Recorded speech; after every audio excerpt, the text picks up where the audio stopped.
He was just like, I have no idea how I'm going to say this. But okay.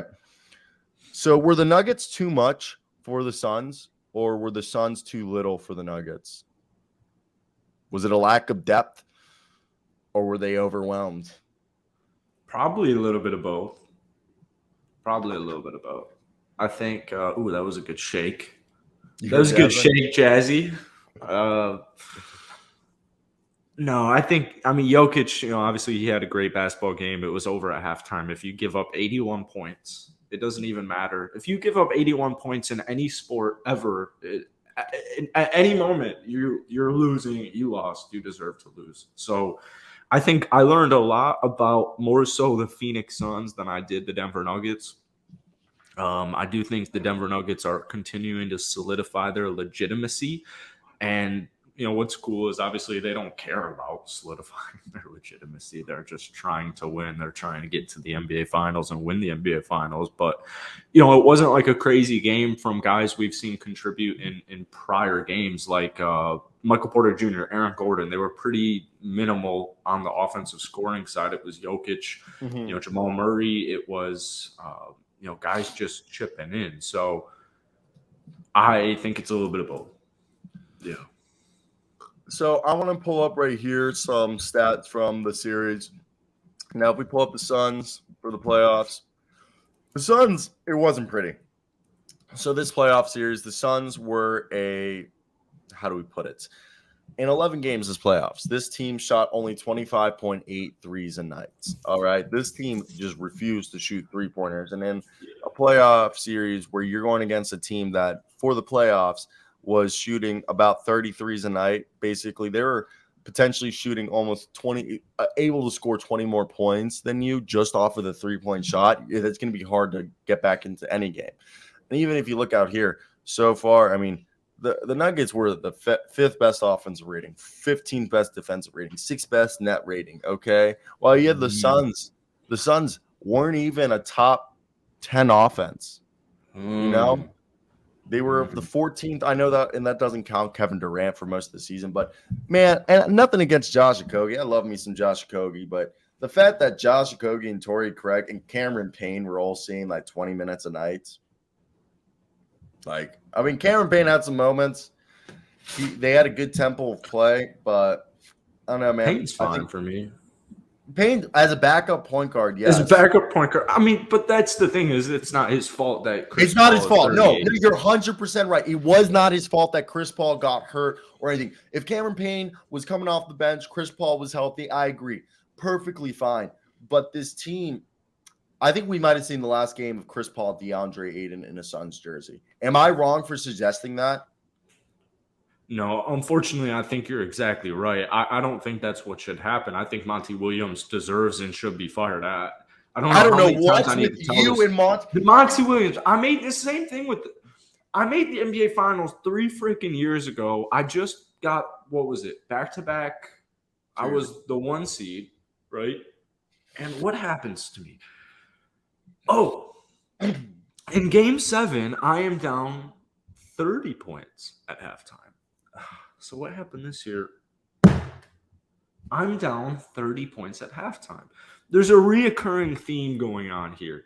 And my issue is I get it. KD is no longer KD. KD is not the game dominator takeover that he used to be. And we saw it all season, whether it was with the Brooklyn Nets or whether it was the Phoenix Suns. When KD drops 30, you don't feel the impact. And that's a harsh reality. You don't feel the impact like you used to when KD drops 30 points. So, but it's 2023. 30 points isn't what 30 points used to be. Anyways, DeAndre Ayton in the NBA Finals 3 years ago was a stud. Or in the playoffs was a stud. DeAndre Ayton this year. DeAndre Ayton wasn't even bad this year. This is a guy who in the playoffs this year, he wasn't terrible. Okay, 13 points, no blocks. He's averaging less than a block a game. Yeah, he's averaging 5 points below what he averaged on the season. But can we agree that DeAndre Ayton, unlike Chris Paul, I feel like DeAndre Ayton is way more put in a box systematically in the Suns scheme where he is just told, stand by the basket, grab some rebounds, put up some shots. Same thing on defense. You got this role. Okay. I don't think, and this is where I'll agree with you, this is bad coaching for Monty Williams. I think Monty Williams has a problem with DeAndre Ayton and has never, put it out. For sure. Yeah, they have huge beef. Yeah. For whatever And the reason is. I have no idea why. From the first day ever, Monty Williams does not like DeAndre Ayton. We've known it for like 2 years now. They don't get along. Okay. Yeah. And I don't know if this is more James Jones trying to force it. All right. And the other thing, I don't know at this point if you're going to keep Monty Williams around. DeAndre Ayton should have walked last year. You should have signed and traded him to the Pacers or something when they signed him to that offer sheet. I don't understand the whole purpose why you're putting DeAndre Ayton in a box and keeping him with a coach who clearly does not like him. Okay. Yeah. Well, Chris Paul, the injuries and age is the thing that's wrong with him. Unlike, I feel you gotta. I think it's interesting as hell. So what DeAndre Ayton gets traded, I would imagine it's going to be to Dallas or Indiana. And I think they run it back with Monty Williams for one more season. And I think the thing with the Phoenix Suns is they're a really talented basketball team, even just on paper, even if their stars, even if people think they lack the depth. Well, here's some fun facts. Cam Payne had 30 points last night, and I get it. They got blown out, and at no point really in the entire basketball game, except for like halfway through the first quarter, it was ever close. But, I mean, this is a team where their roster didn't look that different when they made the finals. I know you lost Cam Johnson. I wasn't aware Cam Johnson was that big of an impact. And the thing with Mikal Bridges was until he went to Brooklyn and until he started putting up the stats he's been putting up, no one gave a shit about Mikal Bridges on the Suns. I mean, from a defense, he was but it wasn't like, okay, well, he was a third, fourth option. Bridges, if we trade Mikal Bridges, we're going to lose in the second round to the Denver Nuggets embarrassingly. Like at that time, people thought Miles Bridges was better than Mikal Bridges. But now if you said, who do you want, Mikal or Miles Bridges, I'm taking Mikal over Miles. Okay? It wasn't. But the thought is, great thing with Mikal, do you think DeAndre Ayton could suffer a Mikal Bridges, similar thing where he goes to a newer organization, gets the more touches, actually gets utilized correctly? Could he jump in scoring production and just in production in general? I mean, obviously his production will go up regardless if he goes to a new team because he'll get more touches. But I feel like a team like the Dallas Mavericks, maybe the Atlanta Hawks, a team with a good point guard, a good passer where they can use him in a pick and roll situation, even the Pacers with Tyrese Halliburton. I would love to see them, a team that would actually use DeAndre Ayton in some lob situations and, get him into some good situations. One thing I will say about DeAndre Ayton, we thought he was going to be kind of a similar player to Joel Embiid, but he has not added a jump shot to his arsenal. I mean, he's got a jumper. He doesn't have a three. That's what I mean, like a three-point shot. But he's got a jumper for sure. And that's why I posed, I think it was yesterday, I posed having Ayton play the 4 if he played that game, which he didn't, and then throw Chalk at 5 or even Bismack. But obviously that wasn't possible because he missed it. DeAndre Ayton on the season averaged 18 points per game. It wasn't bad. No, he did a phenomenal job. And DeAndre Ayton in the regular season, especially just statistically, is a great basketball player. And so 100%, if he goes to Indiana or if he goes to Dallas, he will be – I don't think the stats will be anything crazier because 18 points per game, 18 and 10 it's very impressive. Unless he were to add a three-point shot, he can make mid-rangers. Unless he were to add a three-point shot, I don't think the stats are going anything higher than like 21 and 11 or something like that, which are still great statistics. But you can't blame DeAndre Ayton on the loss of this series. And I don't think Monty Williams really had a grasp of what to do. And I think that I just don't think they had a bench. But the thing is, and I'll just say it again, is the same thing happened last year. The same exact thing. That's why we'll see a brand new team. And that's why they went out and got Kevin Durant. Yes, you have Kevin Bleeping Durant, so don't lose in the second round of the playoffs. I'm not, and it's tough because I'm a little bit biased because I think the Suns organization is horrible, right now, and I think their fan base are full of idiots, and I'll say it, and they don't like when I say that, but I don't. I there's no way they're trending uphill because KD isn't KD anymore. KD can't propel you to the championship game or to the finals game. He can't propel you to a championship anymore. I And the say issue give with this the Phoenix team one Suns is more this. season. And Yeah, let's give see it one how more they season look, with Monty how Williams, they and look. then Yeah, blame one more Monty. season with Monty Williams. Let's see how they look when they actually have an off season to build a depth chart. But I don't want to get hung up on the Suns too long. Well, because real quick, what do you think Devin Booker in 3 elimination games has averaged in his career? Like 45. 45 points. He's averaging 13 and a half in the 3 elimination games Devin Booker has played in his I didn't know career. that. He's averaged I 13 didn't and a know half that. points. I'll How many admit, did I he have didn't know last that. night? He had 12. Where the hell was KD at any point in last night's game? So now we know a couple of things. We know Devin Booker has to be the best player on the Phoenix Suns to win a championship, which we haven't seen because he's averaged 13.5 points in 3 elimination games. But is Devin Booker better than Kevin Durant at this point in his career? No. No, but that's the issue is Kevin Durant can't impact games anymore. I think he can. 34 on your head. Kevin Durant will drop 34 on your head, and you'll look at the box score, and you'll be like, Kevin Durant had 34? When did that happen? If Anthony Street Clothes Davis has 34 points in a basketball game, you're feeling that presence. If Jokic has 34 points in a game, you're feeling the presence. I understand that. Now, let's we got KD anymore. We're not simple as that. We're getting hung up on the Suns here. I want to pivot to the Nuggets. Because that's what happened, though.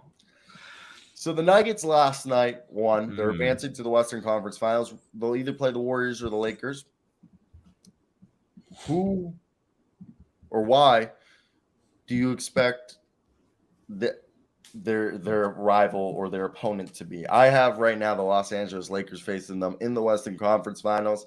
And I think that series will be a doozy. It could go either way. But Anthony Davis is a great matchup against Jokic because they pair up very well as they are completely opposite players. What is your expectations with the Nuggets this game? Are they the team to beat at this point in the season? No. The Golden State Warriors would smack the Denver Nuggets around like a piece of meat. They would slap them around like they always have in Nikola Jokic's NBA career whenever they meet up in the playoffs. Because Steve Kerr, Steph Curry, Draymond Green, their pick and rolls, they know exactly how to attack Nikola Jokic on the offensive side. And defensively, they'd be just fine. The thing is, it's not going to be Golden State. It's going to be the Lakers. And on paper, in theory, the Lakers should obliterate the Denver Nuggets. Like I'm thinking Warriors in 5, Lakers in 5 at worst, Lakers in 6, Warriors in 6, but they're going to make it go to 7. And I don't even know if the Lakers would win it because they're so inconsistent that it's unbelievable. I think it would be a very similar series to see what we're looking at right now, where it's like, okay, blowout, the Nuggets win, blow out the Lakers win, blow out the Nuggets win, blow out the Lakers win. And it's going to be, whoever shows up at the end of the series. But unless LeBron starts getting back to that pick and roll or just having the ball in his hands, I don't think – I'm still obviously going Lakers, but I don't think it would be easy. But I think Golden State would steamroll Denver, as they always do. So, yeah. Denver's a good team. You had KCP showed up clutch last night. And Jokic is a stud, but I don't think this is bubble Murray. I don't think Murray is a superstar, and Michael Porter Jr. is inconsistent, and Aaron Gordon's good on defense, but this is we'll be at the point where there's only 4 teams left, and I think squads will take advantage of their flaws.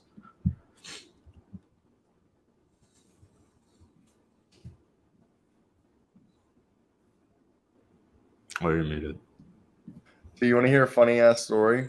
Mm-hmm. Christian Brown's a fucking idiot, and I personally hate Christian Brown. So Brown, in an appearance on Rock Chalk Unplugged podcast, recounted one of his many welcome to the NBA moments.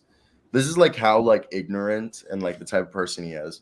Nuggets rookie told a story how he was having the time of his life approaching his first season in the NBA. He then came into work one day and saw a piece of paper on his chair. He then became perplexed to see the Nuggets were fining him $15,000 before he even received his first paycheck. What was the reason for the fine, one might ask? Well, Christian Braun made the wrong decision to park in the Nuggets governor Stan Kroenke's reserved parking spot. The 3 spots I parked in was Mr. Kroenke's. I parked in his 3 spots. Not only did I park in his spot, I parked in all 3 of them. So it was $5,000 each for all those executives like spots. Like, how do you do that? Like, there was clearly a sign. You know what I mean? Yeah, there's got to be a sign.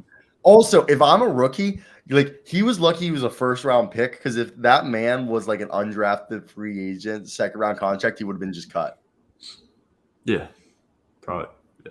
Like, that was just like literally just like almost like entitlement. You know what I mean? Kind of like it just comes off like, oh yeah, I just parked across 3 spaces because I can. And then like it just comes off. I've always hated Christian Braun. Like all the times I've met him, he's like every other athlete I've met are the nicest people, super humble as long as you treat them like, you know what I mean, like how you would want to be treated, super cool. Christian Braun was like the type of person who like will put out his foot so you kiss it when you meet him. You know what I mean? That's the type of person who comes out like he's the type of person when you meet him, he's like, kiss my ring. You know what I mean? Like you're like, who the fuck are you, man? Like that's how you care. I was like, bro, like the only person I'd let me treat me like that is LeBron James and Michael Jordan. Only 2 people on this earth that I've really would let be treated. Damn, like that. dude, I don't know where he. That's weird. I kind of like Christian Braun right now, so it's a little weird. Is that no? It's like one of the weird. I like him as a basketball player, but as a person, I don't like him. I've always said he that. Seems like just a tool. Well, I always thought he seemed like a tool until like now he's kind of cool. He's a good like I don't think he's gonna be an insane basketball player. Like he's gonna at best a starter, plays good defense. But yeah, let's move. Nice. So what